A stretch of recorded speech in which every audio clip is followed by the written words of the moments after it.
All right, so have you ever stopped to think about how much actually goes into making like a really good dining chair? You know, the kind that doesn't fall apart after a year? Yeah, it's funny how something so, well, ordinary can actually have such a complex process behind it. Totally. So today we're going to be looking at this super interesting article by Sunbin Shi, the CEO of this furniture company called ASKT. Oh, I've heard of them. Yeah, they've been supplying European retailers for like over 20 years, so he really knows his stuff. We're basically going behind the scenes of their factory and seeing what they do to make these, high quality chairs. That sounds really cool. I'm just fascinated by the blend of, like the technical stuff and the artistry that goes into furniture making. Yeah, for sure. Okay, so first things first, right? The materials. Right. Turns out choosing the right materials is like step one, and it makes a huge difference. It's the frame, the upholstery, the foam they use, even the packaging. Like all of it matters. It's like baking, right? You need the right ingredients or the whole thing's going to flop. Exactly. And ASKT, they mostly use like oak, beech, or ash for their frames. Chi talks about how strong these woods are and how they give this, like timeless look. Classic, yeah. Classic, yeah.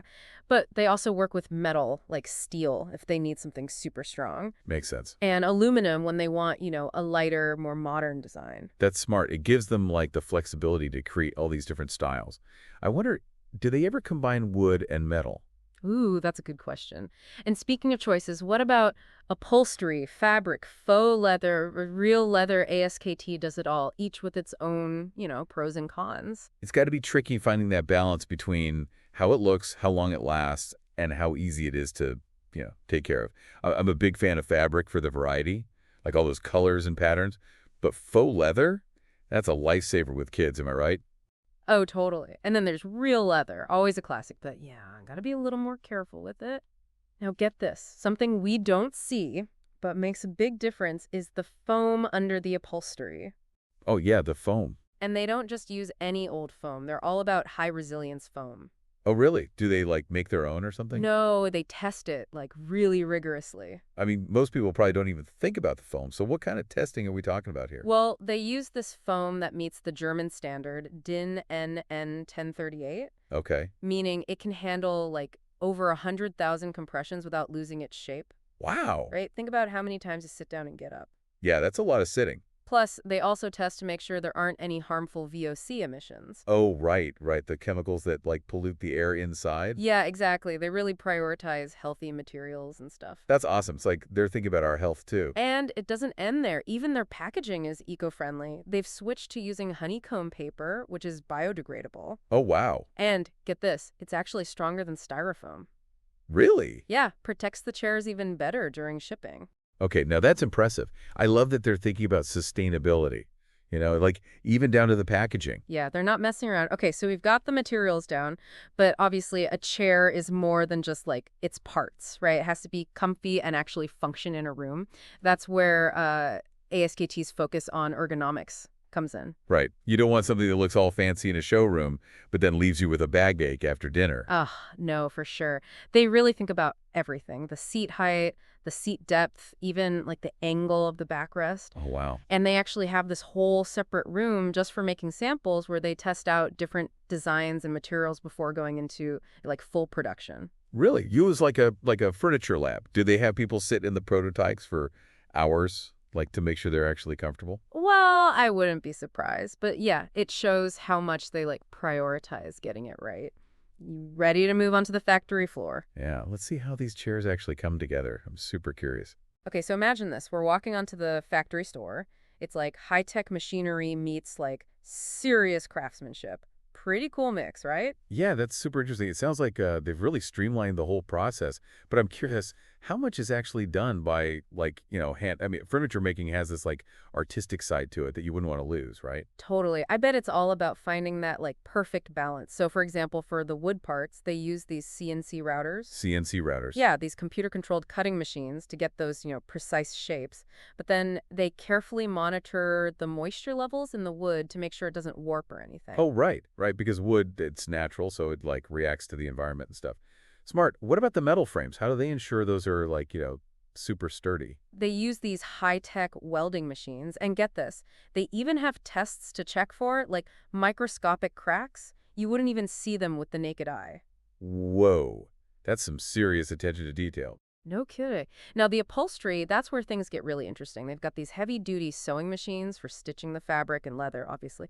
But they also use these special clips to attach the upholstery to the frame. Oh, interesting. Why do they do that? Well, it means they don't have to use as many staples, which is better for the environment, and probably for the chair itself, too. Right, makes sense. So it's like another little sustainability win. Yeah, exactly. And speaking of like eco-friendly choices, even the adhesives they use to attach the foam are water-based. Oh, cool. So they're like avoiding those harsh chemicals that can be bad for the workers and the environment too. Exactly. They're really on top of it. And to make sure everything runs smoothly, they have this like assembly line approach. Each station focuses on a specific task. Ah, smart. That probably minimizes errors and keeps things moving, right? Exactly. But with all this automation, I'm guessing they still have like skilled artisans overseeing the process, making sure everything is up to their standards. Yeah, that makes sense. It's like a combination of technology and human expertise. Like you need both for that perfect result. Okay, ready for the really fun part? The testing? Oh yeah, this is what I've been waiting for. Didn't she mention they had like this whole in-house test center? Yeah, it's no joke. They put those chairs through the ringer, literally. 12 specialized testing machines, right? Tell me everything. Okay, so picture this. One of the tests involves simulating the weight of like a sumo wrestler repeatedly sitting down on the chair. Whoa, that's intense. So they're basically trying to like fast forward time and see how the chair holds up to years of use? Exactly. They test for everything: color fastness, how strong the armrests are, stability, you name it. And get this, they even have an impact test that simulates someone like plopping down really hard on the chair. Wow, I never would have thought of that. But it makes sense. Yeah, and remember we were talking about families with kids? Well, they have this tilt test to make sure the chair won't tip over easily. Oh yeah, that's important. Especially with like little ones running around. You don't want any accidents during dinner. But you know what they didn't mention?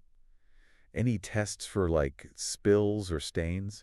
You're right. It seems like they'd want to test for that, especially for the fabric options. Maybe they just assume the upholstery is like naturally stain resistant. Maybe, or maybe they have a test for that and just didn't include it in the article. But it definitely makes me wonder about the long-term effects of things like sunlight. Do they like do a UV test or something? That's a good question. It would make sense to test how the colors hold up over time. And speaking of making sure things are done right, get this.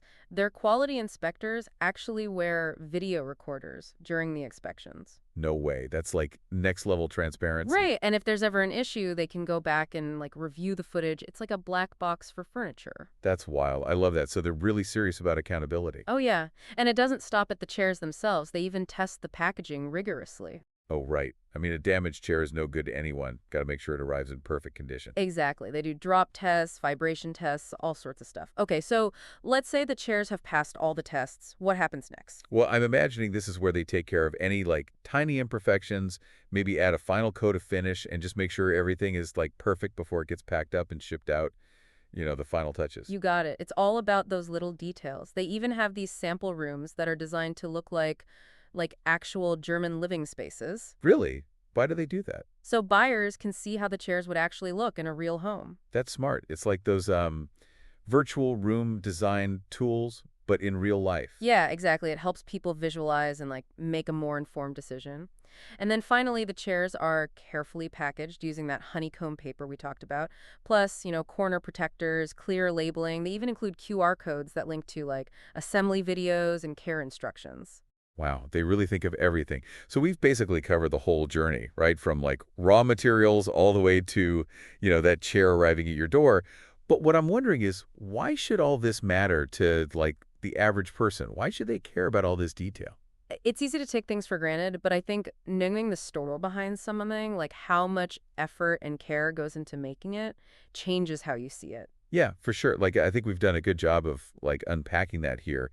And it makes me think about all the other stuff we use every day. Like what if we applied that same curiosity to, I don't know, our clothes, our phones, everything? How would that change our perspective? Yeah, it's kind of crazy, right? Like, before reading this article, I never really thought about all these steps involved in making a chair. Me neither. But I mean, now that we know all this stuff about ASKT and their process, it makes you look at furniture in a whole new light. Totally. Like, if I'm ever shopping for a new dining set, I'm definitely going to remember what Chi said about their quality control.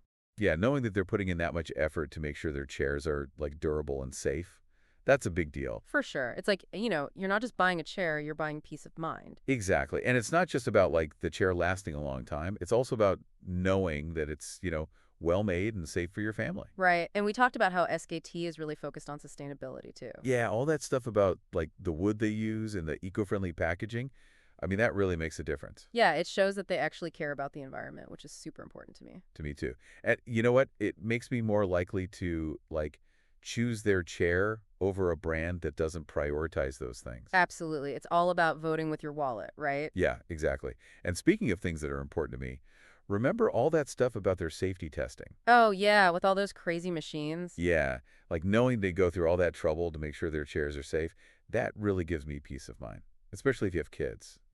Oh, for sure. Kids are always climbing on everything. Always. So, yeah, it's like you're not just paying for a chair, you're paying for like the peace of mind that comes with knowing it's well made and safe. Totally. Chi also mentioned something in the article that I thought was really interesting. He was talking about how understanding the manufacturing process can actually open up possibilities for customization.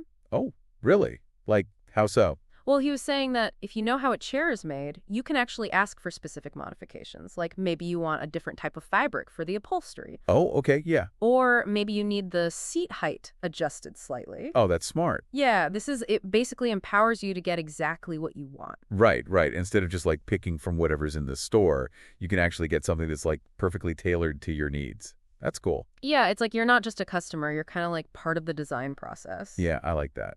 So, yeah, I think the big takeaway here is don't underestimate the power of knowing how things are made. Totally. Like whether it's a chair, a phone, a shirt, whatever, understanding that journey from raw materials to like the finished product, it really changes how you see things. For sure. It makes you appreciate the craftsmanship that goes into it, and it can even help you make more informed choices as a consumer. Absolutely. And it might just spark a little curiosity about like all the other stuff we use every day. Right, like suddenly the world is full of these like hidden stories. Exactly. Well, that about wraps it up for our deep dive into the world of furniture making. Hopefully everyone learned something new today. Yeah, I know I did. And if you want to learn more about ASKT and their awesome chairs, be sure to check out the show notes for their contact info. Until next time, keep exploring.